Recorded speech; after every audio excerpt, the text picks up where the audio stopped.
Գյորջյան Կասկադ 60 ամիս փուլային վճարում բազմաթիվ առավելություններ։ Այս տարվա բյուջեով ուրեմն 9.6 միլիարդ տրամադրել էիք Աջափնյակի մետրոյի կայարանի կառուցման աշխատանքներին, բայց ճշտումներից հետո այդ գումարը դարձել է 1.6 միլիարդ եւ այս տարի հաջորդ տարի 26 թվականին եւս 2 միլիարդ տրամադրում եք այդ նույն աշխատանքներին։ Նախ մի հատ խնդրում եմ ասեք 9.6 միլիարդից ինչու է դառել 1.4, այդ մնացորդը որտեղ է օգտագործվել եւ ոնց տեսնում ենք այդ աշխատանքները չեն մեկնարկվել, եթե այս տարի չեն մեկնարկվել, հաջորդ տարվա համար էլի ինչի համար եք տրամադրում եւս 2 միլիարդ։ Շնորհակալ եմ Տիկին Ավետիսյան հարցի համար, Աջափնյակի մետրոյի նախագիծը մեր նորանկախ պատմության երևի թե ամենաբարդ նախագծերից մեկն է, 5-րդ ռիսկայնության նախագիծ է, որի պարզ փորձաքննությունը տևել է երևի մոտ 1 տարի, եթե ոչ 1 տարուց ավել։ Միայն պարզ փորձաքննությունը դրա եւ հետո առաջ է եղել նախագծողի եւ փորձաքննողի միջեւ եւ իրականում այս process-ների ենթադրվում է նամանավանդ եթե առաջին անգամ ենք իրականացնում նման մասշտաբի նախագիծ կարող է որոշակի ժամանակ տևել։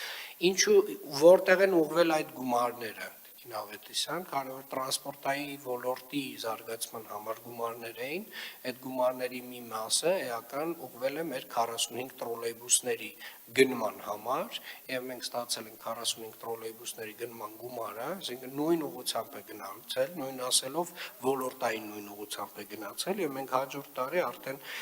ապրիլին, մայիսին ունենալու ենք 45 նոր 12 մետրանոց տրոլեյբուսներ Երևան քաղաքում։ Ինչ վերաբերում է ինչի է հաջորդ տարի գումար նախատեսվել, ես էլ ձեզ պատմեմ, ուրեմն հետևյալ տրամաբանությամբ ենք որոշել գնալ կառավարության հետ։ Առաջին հերթին 3 հիմնական գործ ունենք անելու։ Առաջին հերթին կառավարության առանձին որոշում պետք է կայացնենք մետրոպոլիտենի նախագծային մրցույթի կառուցման մրցույթի հետ կապված հատուկ պայմաններ ավելացնելով, որովհետև իրականում ծավալը շատ մեծ է եւ մեր ստանդարտ ընթացակարգով շատ բարդ կլինի կառավարելի դարձնել կառուցման գործընթացը եւ մենք առաջարկել ենք կառավարության գործընկերներին եւ ոնց որ ունենք համաձայնություն ֆիդիկ տրամաբանությամբ գնալու սա պատմում եմ դետալներ էլի, բայց այս դետալները շատ կարևոր են, ես հասկանում եմ շատ դեպքերում տենց ուղղակի ինչի չկա մետրոյի կայարանը, հա, սա արդարացում չի, էլի, սա իրականում բարդ process է եւ այս բարդ process-ում ես ձեզ վստահեցնում եմ, ոնց ունեցել ենք Կասկադը, տենց ունենալու ենք մետրոյի կայարանի կառուցումը, իսկ 2 միլիարդն էլ նախատեսված է առաջին հերթին տեխնիկայի մրցույթի համար եւ որոշ չափով օտարումներ իրականացնելու համար, որովհետեւ քննարկումների արդյունքում նաեւ հասկացել ենք, որ առաջին ծառայությունը, որ մեզ պետք է այս մրցույթը կայանալու համար դա ինժեներ տեխնիկողն է, որը պետք է շատ որակով լինի եւ նմանատիպ աշխատանք կատարած։ Այսինքն մենք խոսում ենք մի նոր հանգույցի մասին, որը մետրոպոլիտենի ուղևորափոխադրումների քանակը մոտավորապես 22-ից 25%-ով ավելացնելու է եւ իրականում ավելի լավ է մենք մի փոքր ավել ժամանակ ծախսենք այս նախագծման փուլում, տեխնիկողության ընտրության հարցում, ավելի պատրաստված լինենք եւ վստահաբար հետագայում այդ ժամանակը կկոմպենսացվի ավելի որակյալ աշխատանք ստանալով։ Խնդրեմ արձագանք։ Ես այստեղ ուրեմն պետք է փաստեմ, որ կառավարման պլանավորման ավելի ճիշտ խնդիր կա, որտեղ դուք կարող եք տարվա սկզբից հենց ի սկզբանե այդ 9.6 միլիարդի այդ որոշակի հատվածը հենց ի սկզբանե տրամադրել տրանսպորտին,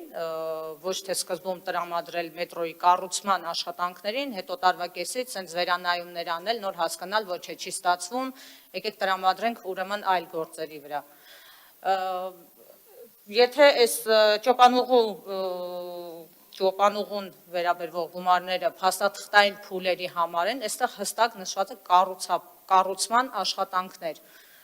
Իմ պատկերացում կառուցման աշխատանքները մենք այս տարվա սկզբի, այս տարվա մեջ արդեն պետք է ինչ-որ չափով տեսնեինք։ Ճոպանուղու համար հստակ նշված է 200 միլիոն նախագծանախաշվային աշխատանքների համար։